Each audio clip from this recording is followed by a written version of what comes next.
In the news tonight, changes coming to the legislation governing safe zones. A local rum producer takes a top international spirits award. A call for a halfway house to help ex-inmates reintegrate into society.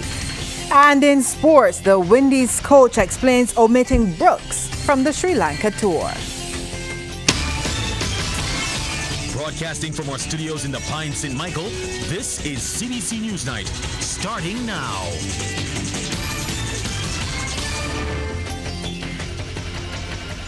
Very good evening to you. I'm Lisa Broom. Thank you so much for joining us. In our top story tonight, less than a week after its introduction, changes are on the cards for legislation governing safe zones. Confirmation of this from President of the Barbados Association of Medical Practitioners, Dr. Linda Williams. She says this comes after BAMP had extensive discussions with government on the way forward over the past few days. We have understood and had long discussions with the Ministry of Health, with the Attorney General, and what we have come to understand is that there is a need for a lot of public education around what the legislation says and what it means. There will be some changes that will help to clarify for the healthcare worker the situation and what the legislation means in respect to other legislation that already is in existence governing labor. Dr. Williams says the new plan for safe zones needs to include other sectors of the economy to encourage more testing and vaccination. She says it will help to improve the level of safety in environments such as restaurants and entertainment venues once these businesses have met the safety zone requirements. Those areas, you are then able to call for people who are vaccinated to be able to show that they're vaccinated and or recently tested to participate, say, in an entertainment program or in a restaurant or somewhere like that. And so for those areas, we absolutely agree that that is a public health measure or a tool that the government can use in order to increase safety within the country.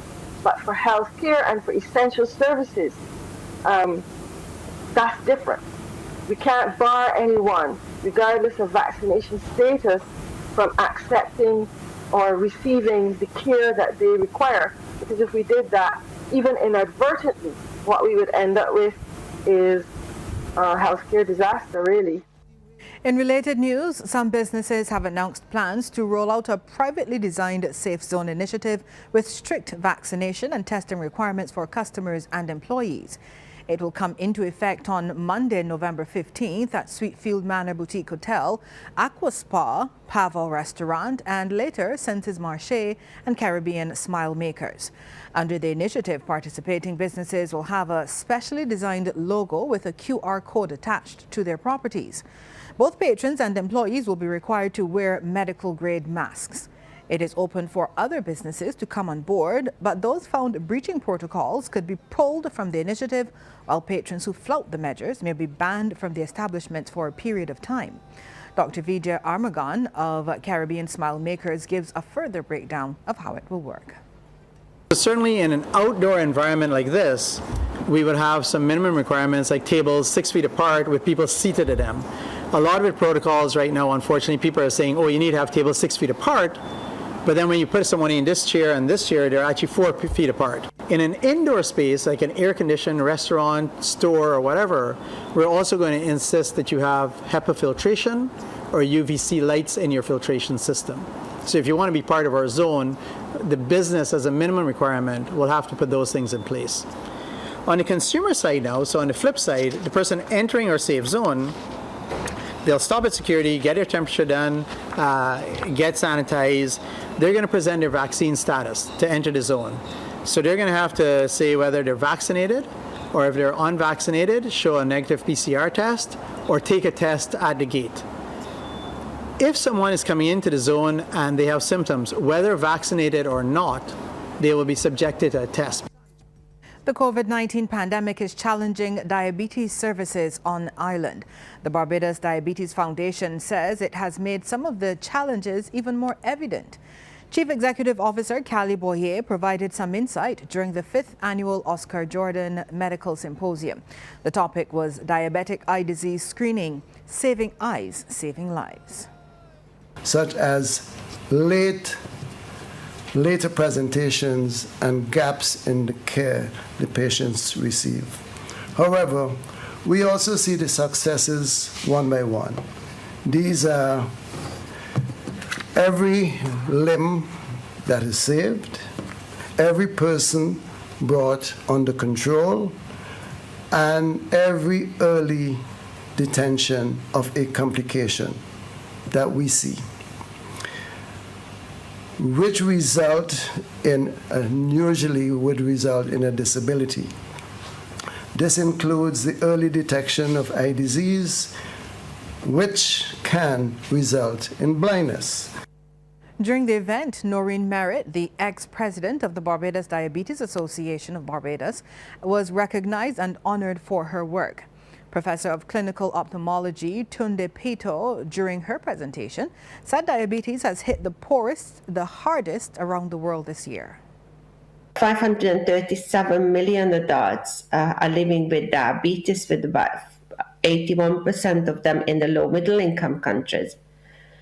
But even during the pandemic, we haven't actually seen a death toll like this. One person in every 5 seconds dies from diabetes-related illness. The amount of money we spend on treating diabetes is staggering. And what is happening is that a lot of people have impaired glucose tolerance, and 1 in 4 to 1 in 6 babies are born to mothers in a diabetic state, which puts them at high risk of developing type 2 diabetes, especially later in life. The Best dos Santos Public Health Laboratory identified 284 new COVID-19 cases yesterday. They comprise 130 males and 150 females. The facility conducted 1,659 tests. Of the new cases, 56 people were under the age of 18 and 228 were 18 years and older. There were 962 people in isolation facilities and 6,803 in home isolation. Now, 2 deaths were also reported on Thursday, 2 Barbadian males who were both unvaccinated. One of the men, aged 79, died at the Harrison's Point facility, while the other male, who was 86 years old, died at the Blackman and Gollop facility. As at yesterday, November 11th, 191 lives have been lost to the virus. Barbados has a special place among the rum producers of the world. The statement from R.L. Seal and Company in the wake of it winning the top award at the International Wines and Spirits competition. Our news team visited the Foursquare facility, and Trevor Thorpe has the story. The mission statement of R.L. Seal and Company is to elevate rum as the outstanding spirit in the world. And in doing so, the local rum producer made off with the top prize at the recently held International Wines and Spirits competition. Managing Director Richard Seal told the Business Report, "It's a good award to win, and Barbados is punching way above its weight." It's not just a rum award, but it's outstanding spirit. So it means that a rum distillery was selected as the one with the most outstanding results from all the categories, including whiskey, brandy, vodka, tequila. So this is very much one of the things that we try to do, which is to elevate rum to be, the finest spirit in the world. Mr. Seal said the win for Foursquare reinforces Barbados' very special place in the world of rum production. We continue to be one of the largest exporters of rum. I think we're in sort of the top 10, and our rums continue to do very well. So at this competition, we took both the rum producer and the outstanding spirits producer. But in the rum category, there were 4 nominees for rum producer, and 2 of them from Barbados, us and Mount Gay.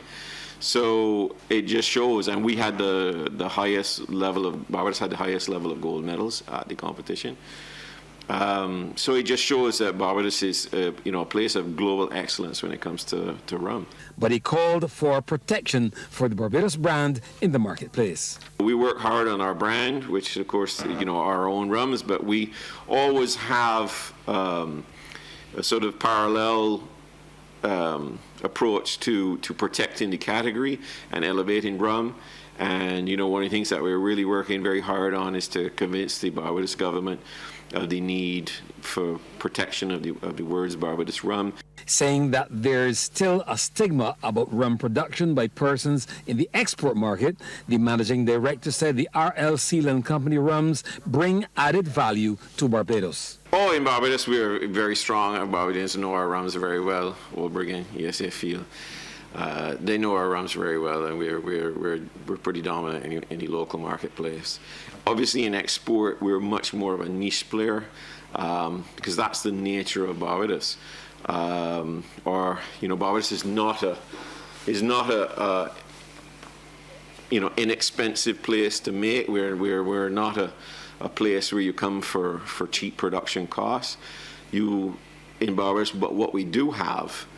And this is what we need to leverage, is we do have the skill and the knowledge, so we can make a value-added product. Trevor Thorpe for the Business Report.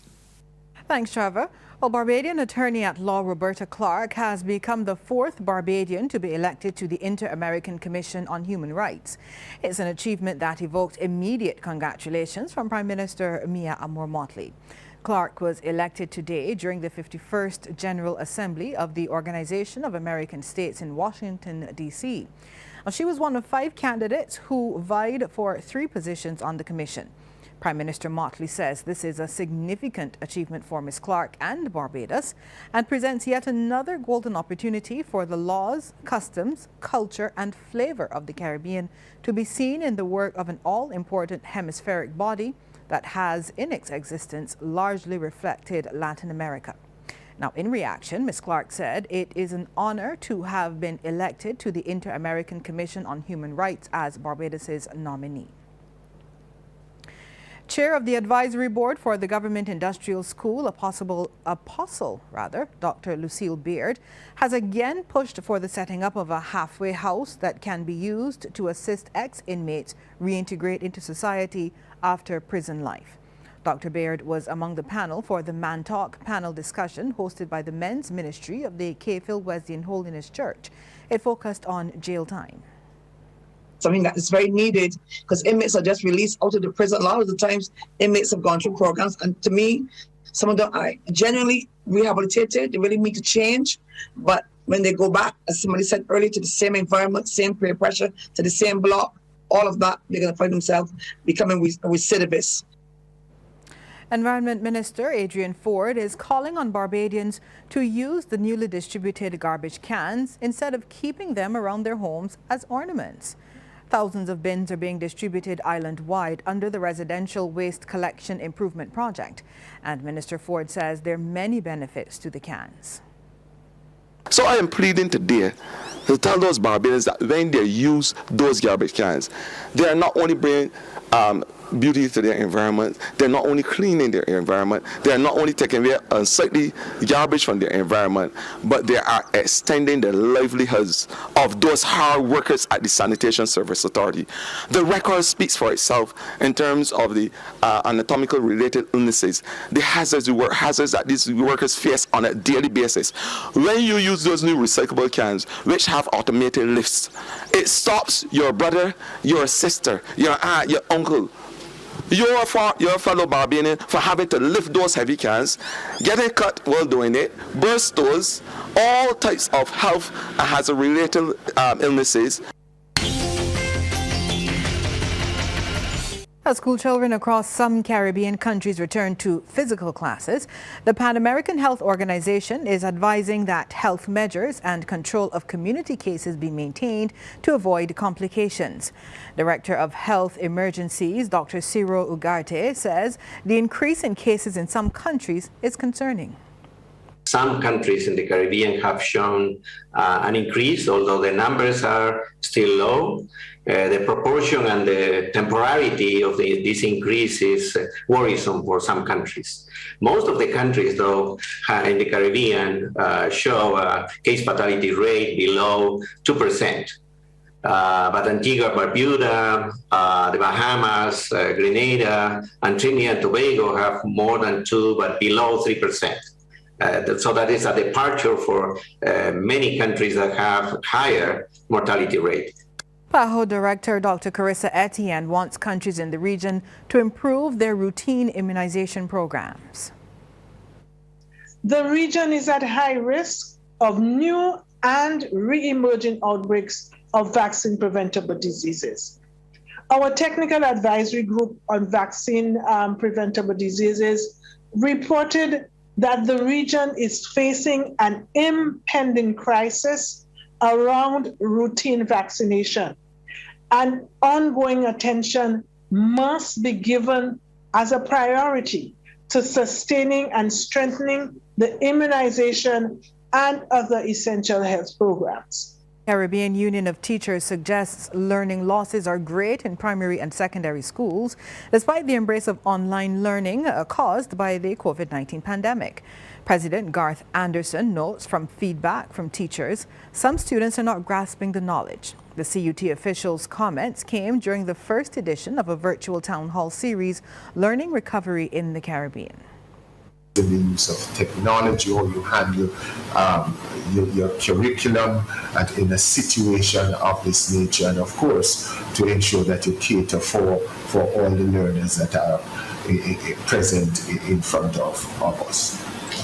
Anderson says some countries are seeing situations where some teenagers are turning to the workforce instead of school. In Jamaica, we talk about hustling. So a number of these teenagers are going out to hustle, and some of them are no longer interested in coming to school. Some of them didn't go to sit with CXC. So I think it's different. There are different things at play depending on what you're looking at the various levels of the education system. One can imagine, how can you ask somebody or youngsters at early childhood to sit around that they're having classes online and all of the intricacies that that come with that. Sports time now, and we head over to the sports studio where Damien Best is standing by with the details. Good evening, Damien. Yeah, good evening to you, Lisa. Good evening to our viewers and listeners. Let's start with some cricket news. West Indies head coach Phil Simmons has admitted that selectors' decision to omit Barbadian batsman Shamar Brooks from the squad to Sri Lanka was a difficult one. Brooks' only Test century to date came on the subcontinent, but Simmons says the hard choice to omit the Bajan had to be made. The Windies are in Colombo for a 2-test series which forms part of the ICC World Test Championships 2021 to 2023. It's a difficult one, and sometimes the difficult decisions come up in selection, and this was one of them. It's difficult to have to leave him out, but on this occasion, we had to. Simmons added that the main focus of his batsmen will be to adapt to the spin-friendly conditions in Sri Lanka. I think it would be a heavy dose of spin coming from them, because we saw that when they played in England, they even opened the bowling with a spinner. So we are going to be focusing on a lot on how we combat that spin with the new ball, and then bat as normal after that, because we've played spin all right in Bangladesh. We did what we had to do to score the runs we needed and to win the game. So we need to bring that same sort of mentality that we had on that away tour, and the preparation today started like that. He also says the difficult search that it is for a reliable opening batsman to partner Craig Brathwaite continues, and he's hoping that new selectee Jeremy Solozano can fill the breach. Left-hander who played at the 2014 Under-19 World Cup and has represented West Indies A made 74 in the second of 2 intra-squad best versus best matches in Antigua recently. We keep searching for the captain's partner. He looked the best in the recently concluded best v best matches, and so he's got his chance, and we keep our fingers crossed that that's the piece of the puzzle that we're looking for at the top, because we've tried a lot of players at the top there, and it's time we find someone permanent for the captain's partner.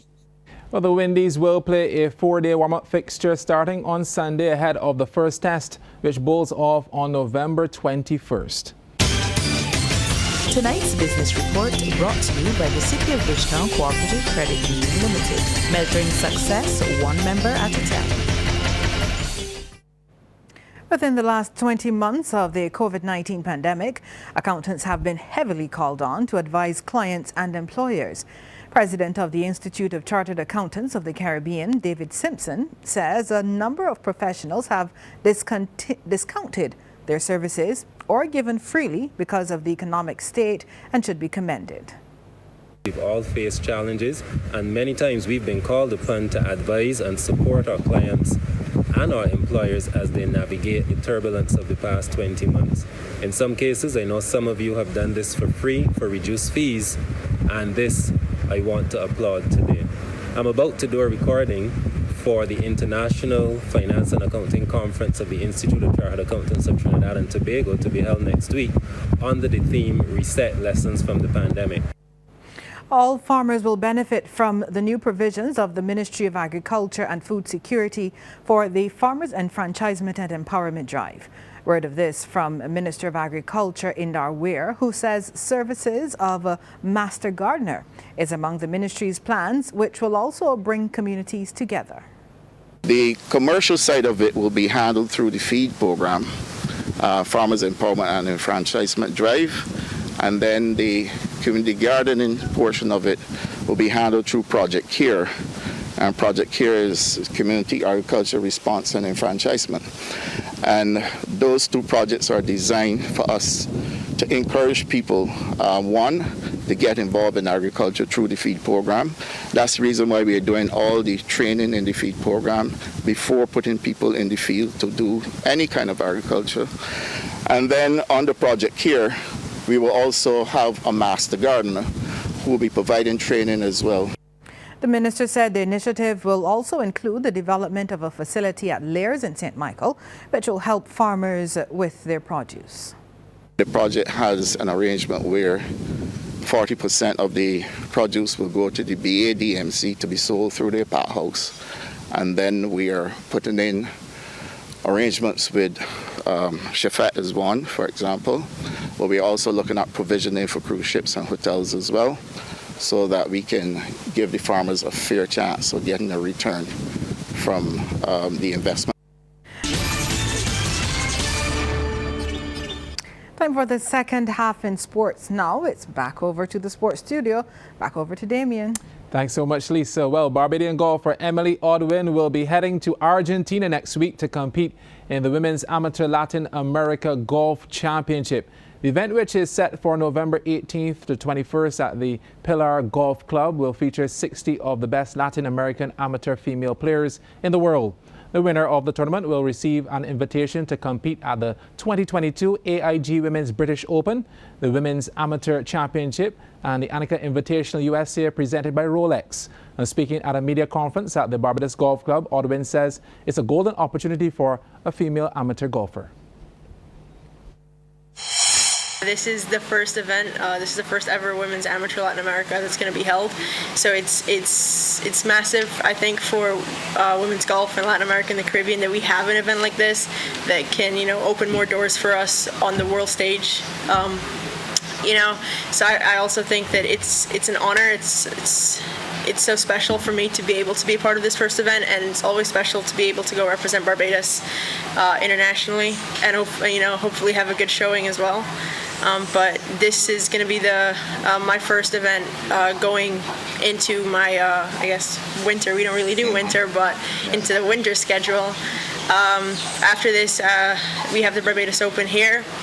Then I take about maybe a week or two, and then we go off to Florida to play the Dixie Women's Amateur, then followed by the Doral Public Junior Golf Championships, and then I have the Orange Bowl in January, So hopefully after all of those, I can, increase my ranking a bit more and get it somewhere where I can, end the year really happy with it.